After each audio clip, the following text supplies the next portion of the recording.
Entonces, bueno, vamos a platicar un poquito de qué es la ciencia. Pues todo mundo estamos trabajando en ciencias, muchos de aquí son científicos, pero realmente en la escuela nunca nos platican, nunca nos dicen en realidad qué es, cómo funciona, cuáles son sus fines. Entonces, bueno, vamos a platicar un poquito de esto. Primero vamos a cambiar un poquito los estereotipos que conocemos de los científicos, ¿no? O sea, de hecho, las apariencias engañan. La ciencia no es aburrida, la hacemos aburrida. Ese es el problema. Los científicos no son enajenados. La gente piensa que pues nomás andamos por ahí y nos ven viendo hasta el infinito. En realidad, pensamos todo el tiempo. Las matemáticas, lo que todo el mundo le teme, en realidad no son otra cosa más que un lenguaje. Y una cosa muy importante, lo que vemos no necesariamente es lo que es, sino puede ser lo que nosotros queremos ver. Y lo más fundamental en la ciencia, si no es contrastable, o sea, si no podemos no podemos criticarlo, no podemos corroborarlo, entonces no se trata de ciencia. Y si no se puede repetir la experiencia, simplemente podría solo ser una coincidencia. Bueno, y aquí hay una serie de frases célebres que a mí me gustan mucho, que definen realmente qué es la ciencia y cómo trabaja la ciencia. Decía Einstein que la imaginación es más importante que el conocimiento. Podemos saber muchas cosas, pero si no tenemos imaginación, no sabemos qué hacer con ese conocimiento, a dónde aplicar o cómo aplicar ese conocimiento. Y por otro lado, pues él también decía, bueno, si supiéramos lo que estamos haciendo, pues ¿para qué investigar, no? O sea, ya lo sabemos, entonces ¿para qué seguir buscando respuestas a las preguntas que ya tenemos respuestas? ¿Eso qué quiere decir? Pues descubrir siempre lo que no es obvio, o sea, seguir siempre tratando de encontrar cosas nuevas. Y otro gran pensador decía, pues yo solo sé que no sé nada. Muy sencillo, pero es extremadamente profundo. Eso quiere decir que en la ciencia debemos de perseguir siempre la superación constante. Lo que sabemos hoy, pues mañana puede ser totalmente obsoleto o puede ser simplemente una parte de lo que en realidad queremos saber. Y otro gran científico dijo, pues bueno, y sin embargo se mueve, a pesar de que todo el mundo decía lo contrario. No, pues sí se mueve, yo sé que se mueve, yo le estoy demostrando que se mueve. Y entonces, ¿eso qué significa? Que la ciencia también debe ser perseverancia.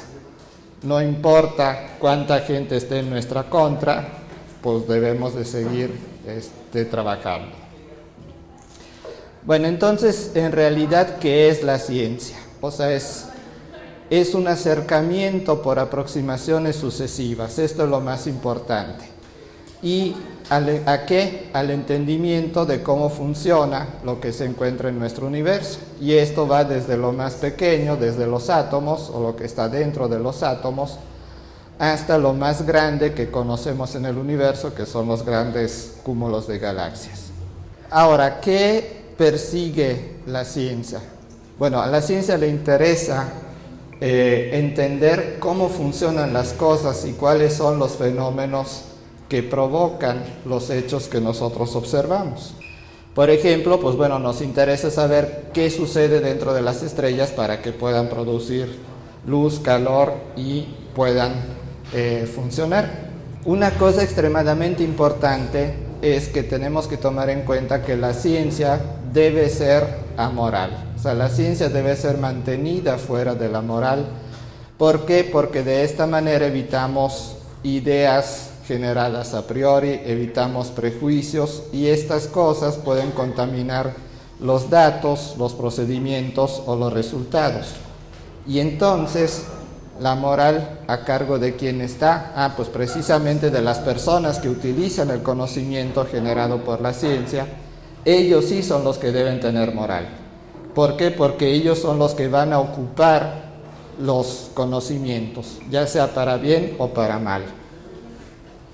Entonces, por ejemplo, un científico puede decir cómo se puede fabricar un cuchillo de la mejor manera, que tenga el mejor filo, que pueda cortar perfectamente bien, pero hasta ahí es el trabajo del científico. Ahora, quien lo utiliza, pues ya tendrá que decidir qué va a hacer con ese cuchillo. Si utilizarlo para el bien o utilizarlo para el mal. Entonces, ¿cuáles son las características de la ciencia? La ciencia debe ser consistente. Esto quiere decir que no debe generar contradicciones obvias. ¿A qué? Pues al conocimiento que ya tenemos. La ciencia debe ser parsimoniosa, o sea, utilizar muy pocas entidades hipotéticas, o sea, quedarse con lo que se tiene y presuponer muy pocas cosas, porque mientras más cosas estamos suponiendo, pues más variables estamos metiendo al asunto y se va a hacer más complicado. La ciencia es pertinente, quiere decir que describe o trata de explicar los fenómenos observados. Y como decía hace un ratito, debe ser contrastable, o sea, debe prestarse a revisiones y correcciones constantes. En ciencia no podemos decir que algo es así. ¿Por qué? Porque mañana podemos encontrar una mejor manera de entender ese fenómeno. Y debe ser reproducible. Esto quiere decir que las teorías o las hipótesis que estamos generando deben poder prever el comportamiento de las variables y debemos de poder reproducir un experimento o reproducir algo para el cual estamos tratando de generar una teoría. Y además la ciencia debe ser integradora, o sea, permitir que el conocimiento previo, lo que ya sabemos, debe ser considerado única y exclusivamente como algo que es la base a partir de la cual vamos a poder generar nuevo conocimiento. Y además es dinámica. Esto quiere decir que se está actualizando constantemente. Eso va ligado con lo anterior, porque actualmente pues tenemos un conocimiento, este conocimiento lo vamos integrando con otros y así se va creando el nuevo conocimiento. Pero también es tentativa. Esto quiere decir que puede haber mejoras. Normalmente nunca decimos tenemos una teoría completa de algo, porque esa teoría completa es a lo que sabemos en este momento, con los instrumentos que tenemos actualmente. Si tenemos en un futuro un instrumento mejor, vamos a tener mejores datos y vamos a poder perfeccionar lo que nosotros conocemos. Otra cosa importante, con todas estas características, pues debemos de trabajar de una manera ordenada. En la escuela simplemente nos dicen, pues bueno, existe un método científico, pero ¿qué es? Nos dicen que tenemos que hacer una observación y luego sacar una hipótesis, pero nos dan una receta de cocina. Y eso pues realmente no es ciencia. De hecho, estrictamente hablando, eso iría en contra de la ciencia, porque estamos haciendo algo definido por alguien sin que podamos ni siquiera decir por qué. Entonces, en realidad el método científico no es más que una secuencia lógica de pasos que nos obliga a trabajar de una manera ordenada, permitiendo la revisión constante de lo que hemos logrado y de todo lo que no hemos logrado, o sea, de lo bueno que hemos sacado y de lo malo que hemos sacado. Entonces, cuando hablamos de ciencia, estamos en realidad haciendo una comparación entre conocimiento e ignorancia, o sea, lo que sabemos y lo que no sabemos. Esto quiere decir que mientras más se incrementa el conocimiento, menos aumenta la ignorancia, o al revés. Y esto es algo muy importante. Podemos ser totalmente ignorantes acerca de un fenómeno, pero nunca seremos totalmente sabios acerca de él. ¿Por qué? Porque siempre vamos a encontrar una mejor manera de explicar ese fenómeno. Ahora, ¿qué es lo que hace la ignorancia? La ignorancia fomenta la creación de mitos, supersticiones. Todo eso hace que disminuya la autoestima de los seres humanos. En cambio, el conocimiento, cuando ya sabemos qué es lo que sucede, cómo sucede, produce tranquilidad. Ya no tenemos que temerle a nada.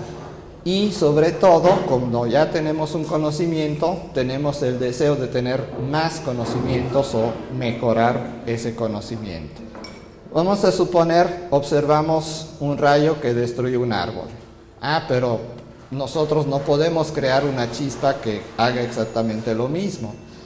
Entonces, ¿qué nos ponemos a pensar? Híjole, pues es que algo o alguien es mucho más poderoso que yo y entonces pues es capaz de hacerlo. Pero si hay algo así, entonces si puede generar un rayo, yo pienso que es superior a mí. ¿Por qué? Porque yo no lo puedo hacer. Entonces, pues lo tengo que respetar, lo debo de temer o rezarle pues para mantenerlo tranquilo, ¿no? No vaya a enojarse y después me avienta un rayo a mí, ¿no? Y entonces necesito evitar que se enoje conmigo. Pero ¿qué sucede? Pues me pongo a rezarle todos los días y me pongo a hacer sacrificios y le llevo frutas y pues todo lo que quiera y pues los rayos siguen ahí y cada vez que hay una tormenta eléctrica hay rayos. Y entonces, ¿qué me pongo a pensar? Híjole, no tengo muchos méritos, no puedo estar tranquilo. Soy débil, merezco más castigos porque no puedo. Y en cualquier cosa que yo haga, que haga enojar al ente que está generando los rayos, pues me va a ir mal. Pero ¿qué sucede cuando descubrimos que ese rayo? Pues descubrimos que el rayo no es otra cosa más que el choque de unas corrientes de aire, produce una descarga eléctrica casi instantánea. Pero si yo ya sé esto, entonces ya puedo predecir cuándo, dónde, cómo, e inclusive pues puedo evitar ser dañado, no simplemente me pongo en una cueva o me quedo en mi casa, pues si el rayo ya no me hace nada, ya no tengo la necesidad de estarle rezando. Y también puede ser que encuentre la manera de utilizarlo a mi favor. Ahora, otra cosa que la gente comúnmente dice, pues es que la ciencia dice pues, cosas verdaderas, ¿no? O sea, ¿qué diferencia hay entre lo verdadero y lo falso? La ciencia, en primer lugar, no afirma nunca que algo es verdadero. No podemos tener la certeza. La verdad implica certeza. Si es cierto eso, pero si eso es la verdad absoluta, quiere decir que no puede ser mejorada. Y la ciencia, por definición, es algo que siempre está en camino a ser mejorado. Pero ¿qué sí puede hacer la ciencia? Puede afirmar que algo podría ser falso si no coincide con las evidencias, no coincide con las teorías, no lo podemos predecir o no podemos reproducirlo. Pero está esta palabrita muy importante. La ciencia nunca puede decir es falso, podría. ¿Por qué? Porque es una aproximación a todo el conocimiento, es una aproximación sucesiva. Entonces, si no podemos afirmar que algo sea verdadero, quiere decir que solo podemos detectar los errores, porque eliminar un error es imposible. ¿Y por qué es imposible eliminar un error? Porque eliminar un error implicaría, por ejemplo, tener instrumentos perfectos. Pero si podemos tener instrumentos perfectos, eso lo sabemos si tenemos equipos que son todavía más perfectos que esos para poderlos calibrar. Entonces, eso es algo absolutamente imposible. Entonces, ¿qué es lo que hacemos? Pues simplemente tratamos de explicar un fenómeno con la mayor precisión posible. Nunca decimos eso es exactamente lo que sucede. Estamos conscientes de que siempre existe un error o una incertidumbre, entonces si existe ese error, no podemos afirmar realmente que algo sea absolutamente verdadero o absolutamente falso. Entonces, como la verdad debe ser absoluta e irrefutable, no hay posibilidad de mejorarla. Y entonces, si no hay posibilidad de mejorar, estamos completamente fuera del ámbito científico. Y por otro lado, la ciencia tampoco es un acto de fe. O sea, normalmente decimos creemos que, pero en realidad no podemos creer. Simplemente tenemos que tener evidencias y en base a esas evidencias entonces encontraremos la manera de explicar el fenómeno. ¿Qué hace la ciencia? Por la misma manera en cómo está definida, la ciencia se supera a sí misma constantemente. Entonces eso significa que la ciencia no progresa por acumulación o adición de conocimientos, sino más bien rechazando todos los conocimientos que no equivalen a lo que conocemos, lo que ya hemos podido decidir o descubrir que no es, y entonces por complemento estamos acumulando nuevos conocimientos. La crítica es la base del progreso científico, pero obviamente estamos hablando de crítica constructiva, no nada más de criticar por criticar.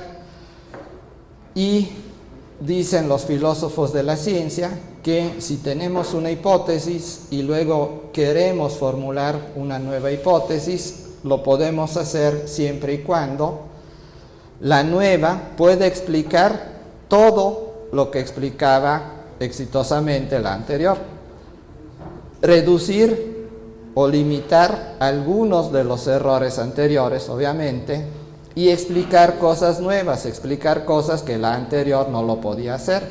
Sin embargo, esta nueva hipótesis no es otra cosa más que una hipótesis provisional, igual que lo fue la anterior. Y entonces, ¿cómo hacemos una investigación? Una investigación es simplemente un proceso que nos tiene que llevar a entender algún fenómeno que ocurre en el universo. ¿A partir de qué? Pues puede ser de una pregunta. O sea, tenemos la necesidad o tenemos la curiosidad de saber por qué sucede algo. Por la curiosidad, precisamente.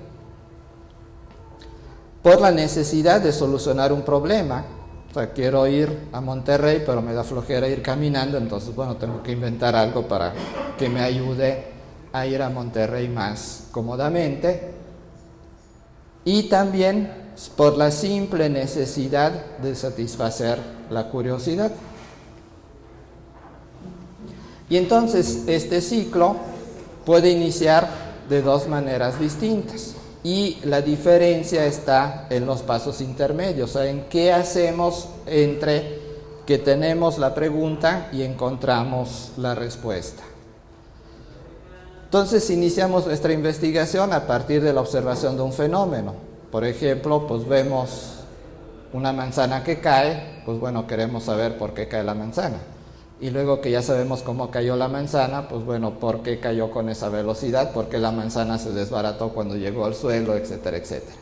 Entonces, hacemos toda una serie de observaciones, de preguntas, hasta encontrar las leyes que obedece la manzana. Y por otro lado, lo podemos hacer al revés. Empezamos con un modelo teórico, mucha gente no le gusta hacer experimentos, pero son muy buenos teóricamente, entonces dicen, pues la manzana tiene que caer con esta velocidad y se va a desbaratar. Pues ahora le toca a los que les gustan las observaciones, pues aventar una manzana y ver si es cierto que cae a esa velocidad y se desbarata. Pero hay un problema, que la observación debe ser absolutamente objetiva y rigurosa. Pero cuando nosotros utilizamos nuestro cerebro, esas dos cosas se vuelven muy, muy difíciles. ¿Por qué? Porque nuestro cerebro trabaja a base de comparaciones. Simplemente lo que hace es, de lo que no conocemos, trata de encontrar en la base de datos algo que más o menos se parezca y entonces le asigna a esa cosa que más o menos se parezca un significado. Por ejemplo, pues bueno, vemos estos tres símbolos, pues este es una A, este es una A y este es una A. ¿Por qué sabemos que es una A? Ah, pues porque el cerebro analiza más o menos la forma y dice, bueno, se parece mucho y entonces decido que es una A. Sin embargo, no necesariamente puede ser una A. Y hay otra cuestión importante que, como decía, no tenemos instrumentos perfectos. Entonces, si tenemos instrumentos que no son perfectos, van a meter errores. Esos errores van a evitar que nosotros podamos observar el fenómeno con toda la precisión que nos interesa. Pero aparte de los errores, tenemos muchísimas perturbaciones externas. Por ejemplo, pues bueno, alguien que nos está interrumpiendo, la novia que nos habla por teléfono cuando estamos a la mitad de un experimento y cosas así, cosas que muchas veces no podemos controlar y entonces lo que observamos al final no es en realidad lo que está sucediendo, sino algo bastante aproximado. Un ejemplo de esto, por ejemplo, tenemos aquí una imagen. Esta imagen es tomada a través de un telescopio y las perturbaciones de la atmósfera nos permiten ver pues una mancha. ¿Pero qué es esta mancha? Pues pueden ser muchísimas cosas. Debido a todas las perturbaciones, debido a la baja resolución, pues no encontramos nada, ¿no? Simplemente se ve bonito como para poner ahí como fondo de pantalla. En realidad, cuando aumentamos la resolución, cuando reducimos el problema de las perturbaciones, nos damos cuenta de que esta misma mancha se convierte en estos dos puntitos. O sea, en realidad, aquí atrás, escondidas, están estas dos estrellas. Ahora viene un problema. Pues tenemos ciencia y tenemos pseudociencia. Tenemos ciencia y tenemos magia. ¿Cómo le hacemos para separar una cosa de la otra? ¿Cómo le hacemos para distinguir cuando algo es científico y cuando algo se sale del contexto científico? Vamos a hacer un pequeño ejemplo. Tenemos la Vía Láctea, tenemos la constelación del Escorpión, tenemos a Saturno. Saturno se encuentra aquí cerca de esta estrella roja. Y entonces, ¿qué nos diría la pseudociencia? Por ejemplo, ¿qué nos diría un astrólogo? Pues nos diría, pues bueno, la conjunción eclíptica de Saturno con Antares es favorable para los que nacieron en el signo de Escorpio. Qué bonito. Hoy es un día importante. Si leen los horóscopos, más o menos todos dicen lo mismo, ¿no? Pues bueno, un día importante, somos 7,000 millones de personas, pues para alguien será un día importante, ¿no? Una persona querida te hablará, pues bueno, tengo muchos amigos, entonces alguien me va a hablar. Si te sientes afligido, sal a caminar, pues qué bonito, ¿no? O sea, no necesito que alguien me lo diga, pues simplemente voy y lo hago. Entonces, ¿qué es lo que hace la pseudociencia? Ofrece explicaciones complicadas, subjetivas, rebuscadas. Utiliza el lenguaje científico sin tener la menor idea de lo que está hablando. Entonces, cuando ustedes van a una conferencia de gente de esta clase, pues oyen muchos términos que los pueden ver en los libros de ciencia. Sin embargo, los utilizan de una manera completamente aleatoria, porque para empezar ni siquiera saben de lo que están hablando. Y entonces, otra cosa importante, ni siquiera ofrecen ninguna evidencia, ninguna prueba, algo que podamos contrastar, algo que podamos criticar, y mucho menos todo lo que dicen está sustentado en leyes físicas. Y al contrario, que es lo que hace la ciencia? Pues la ciencia nos hablaría de que las coordenadas de Saturno son semejantes a las coordenadas de Antares, por eso están ahí cerquita, y esta cosa la llamamos conjunción cuando los dos objetos se encuentran cerca, y que Antares es la estrella más brillante de la constelación del Escorpión. O sea, una explicación, pues bueno, muchísimo más clara. Y sobre todo, podemos utilizar fórmulas matemáticas, podemos utilizar leyes físicas para demostrar que realmente Antares en este día debe de estar ahí.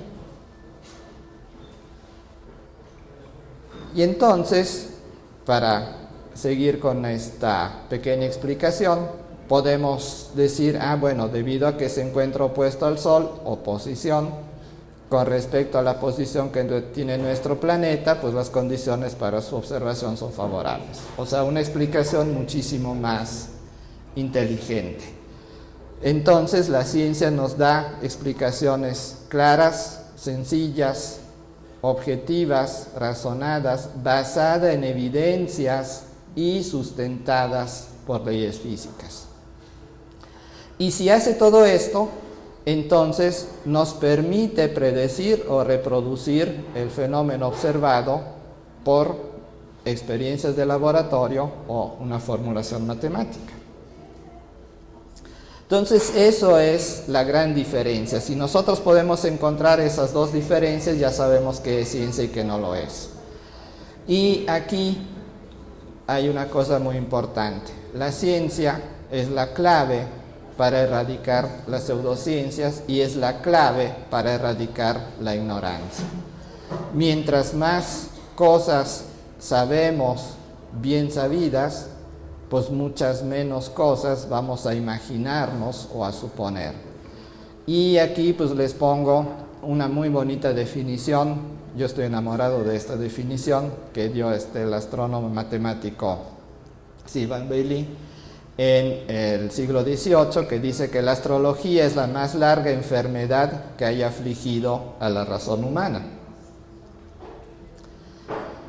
Y voy a parafrasear un pensamiento muy bonito de otro gran matemático y astrónomo también del siglo XVIII, que es Laplace, que dice: la ciencia, por la dignidad de sus objetivos y por la perfección de sus teorías, es el más bello monumento del espíritu humano, el título más noble de su inteligencia. Entonces, muchas personas han tratado durante la historia, las personas que llamamos filósofos de la ciencia, o sea, las personas que tratan de encontrar una manera para decirle a la gente, pues esto es algo que pertenece a la ciencia, esto es algo que pertenece a la magia, y entonces vamos a platicar un poquito de ellos, cómo podemos reconocer una cosa de la otra. Uno de los principales fue, fíjense en qué fecha, estamos hablando de hace 800 años, el fraile William de Ockham, filósofo, teólogo. Él formuló una regla muy sencilla y ha sido básica y la seguimos utilizando hoy en día. Y si no la utilizamos nos metemos en muchos problemas. ¿Por qué hizo eso? Porque él quería separar el pensamiento lógico de lo que era el pensamiento mágico. Y entonces esta simple regla es lo que hoy conocemos como la navaja de Ockham. ¿Qué es lo que nos dice? Pues en igualdad de condiciones, la solución más sencilla es probablemente la correcta. No está afirmando que es la correcta, sino probablemente. ¿Esto qué quiere decir? Pues es que si tenemos muchas explicaciones, posibles explicaciones al mismo fenómeno, pues debemos de andar buscando la explicación menos complicada, la que tenga menos variables. ¿Por qué? Porque obviamente es más sencillo. Entonces él también dice, no ha de presumirse la existencia de más cosas que las absolutamente necesarias. No le vayamos a meter más variables, no le metamos más crema a los tacos de la que es necesaria, en pocas palabras. Vamos a hacer un ejemplo. Encontramos una manzana, otra vez con las manzanas, me gustan las manzanas. Soy admirador de Newton. Encontramos la manzana madura en el suelo, cerca del tronco del manzano. Entonces podemos encontrar muchísimas explicaciones posibles, ¿no? Una, pues bueno, tenemos unos duendes traviesos, invisibles, han cortado la manzana, la colocaron aquí, bueno, bajaron, la pusieron en el sombrero, bajaron, no la querían para comer, querían que el dueño se enojara, despidiera a los trabajadores. Pues es una explicación, ¿no? Cualquiera puede inventar la que sea. Otra, pues un poquito menos rebuscada, pues una tormenta sacudió al árbol, tiró la manzana. Pero pues el cielo estaba perfectamente azul, entonces pues es posible, pero bueno.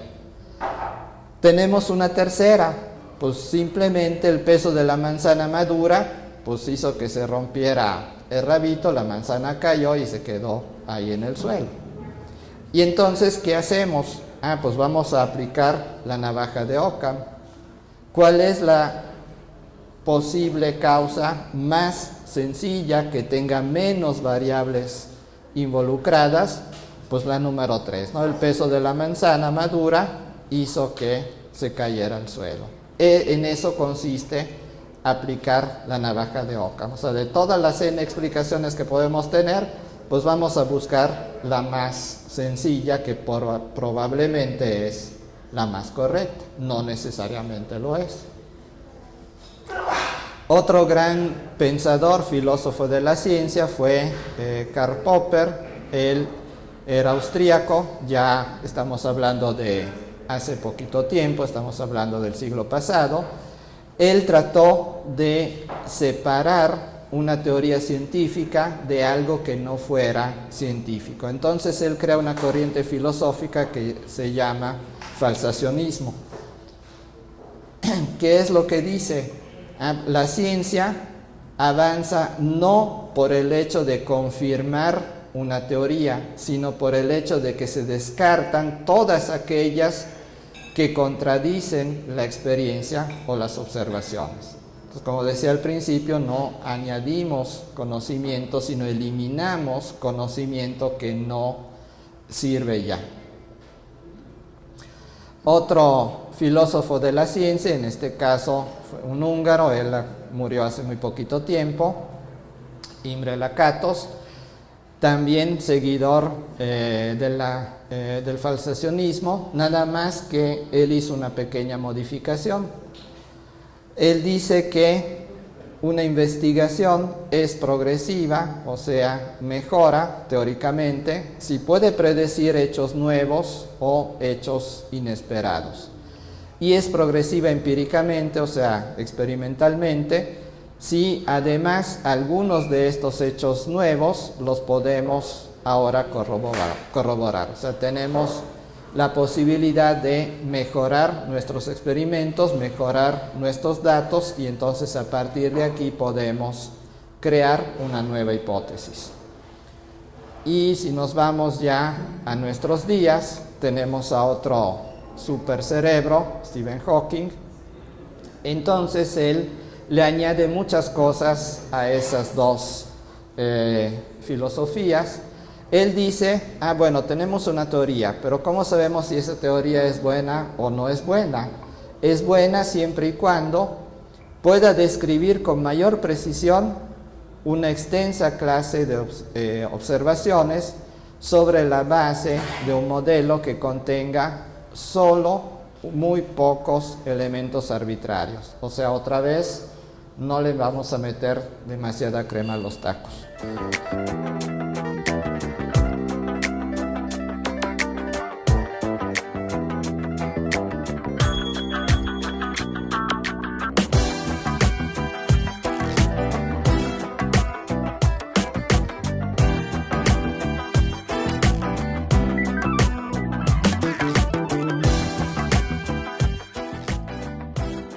Que de hecho la gran mayoría de los descubrimientos se dan, estás buscando algo y encuentras otra cosa y nunca encuentras lo que estás buscando. Y entonces la curiosidad que siempre hemos tenido nos ha llevado poco a poco a crear la ciencia. Yo creo que desde, bueno, inclusive los animales, pero desde el hombre prehistórico, veían un fenómeno y se preguntaban, bueno, ¿por qué está sucediendo eso? ¿Cómo es que eso está sucediendo? Y luego empezaban a tratar de reproducir y pues no encontraban la manera. Ahí fue donde empezaron los mitos, donde empezaron todas las supersticiones, y eso ha seguido hasta prácticamente pues, la Edad Media. De hecho, el que puso un hasta aquí entre lo que es la ciencia y la superstición fue Kepler. Kepler, de hecho, era astrólogo. Él estaba aferrado en que las cosas tenían que ser como él decía, hasta que después de 20 años se dio cuenta de que a lo mejor la regué. Y eso es lo más importante, el reconocer que estamos en un error o estamos trabajando en algo que no nos va a llevar a ninguna parte, y entonces borrón y cuenta nueva y empezar una nueva historia. Entonces, a lo largo de los siglos, la gran mayoría de la ciencia ha incrementado sus conocimientos en base a querer contestar preguntas. Y querer contestar esas preguntas siempre te lleva, bueno, lo vemos también ahí, ¿no? Con lo que nosotros hacemos, que pues hacemos un experimento y salen 50 cosas diferentes que ni siquiera nos imaginábamos, y eso a su vez te lleva a hacer otros 50 experimentos, los cuales te van a demostrar cosas que tampoco esperabas, y se vuelve una cadenita y un crecimiento exponencial. Entonces, mientras más curiosidad tenemos, mientras más ganas tenemos de contestar, mientras más ganamos nuevo conocimiento o rechazamos conocimiento que no sirve, se incrementa la cantidad de cosas que sabemos, y si utilizamos esas cosas que sabemos como base para las cosas que no sabemos, entonces vamos mejorando cada vez más. Tú puedes tener enfrente, digamos, la neta de la vida y tú no te das cuenta. Aquí el conocimiento es fundamental, pero precisamente por esas cosas decía Einstein que la imaginación es más importante que el conocimiento. Tú sabes y buscas, bueno, por ejemplo en astrofísica eso es muy común, ¿no? Tomas una fotografía de una parte del cielo buscando una galaxia de cierto tipo, y de repente en esa imagen aparecen 4 o 5 cosas que ni las buscabas, ni te importaba, ni sabía que existían.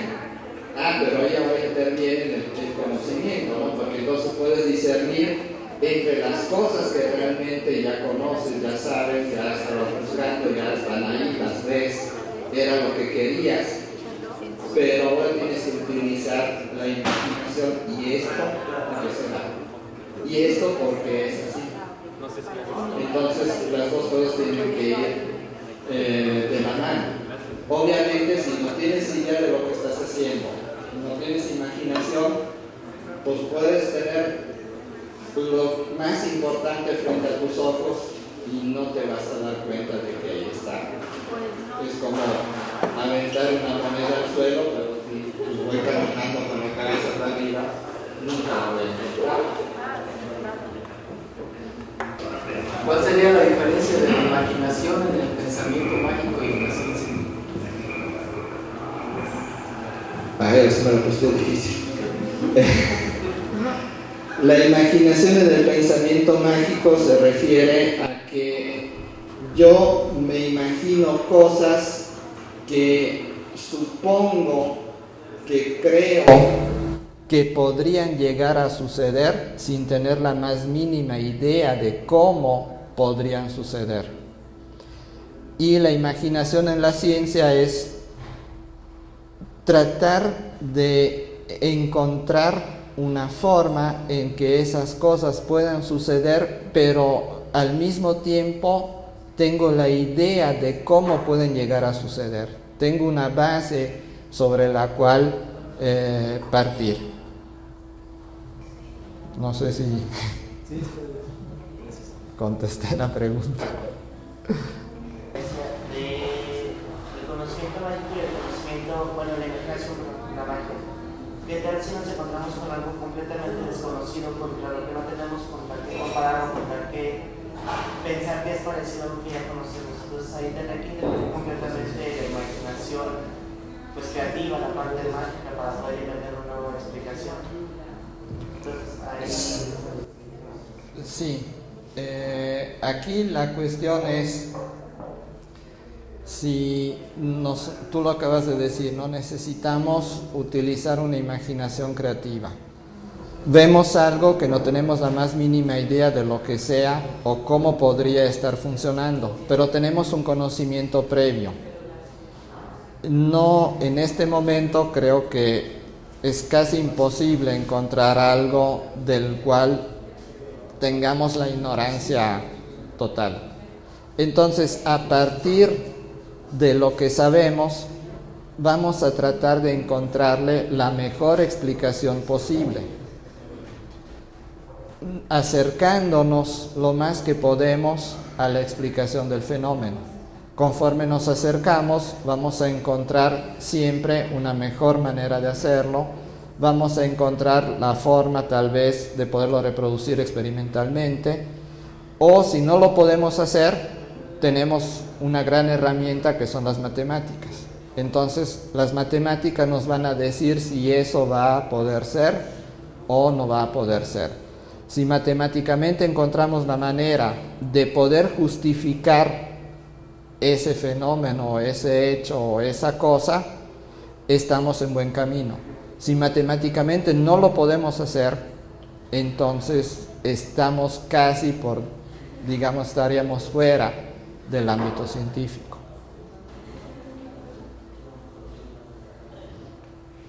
¿Alguien más?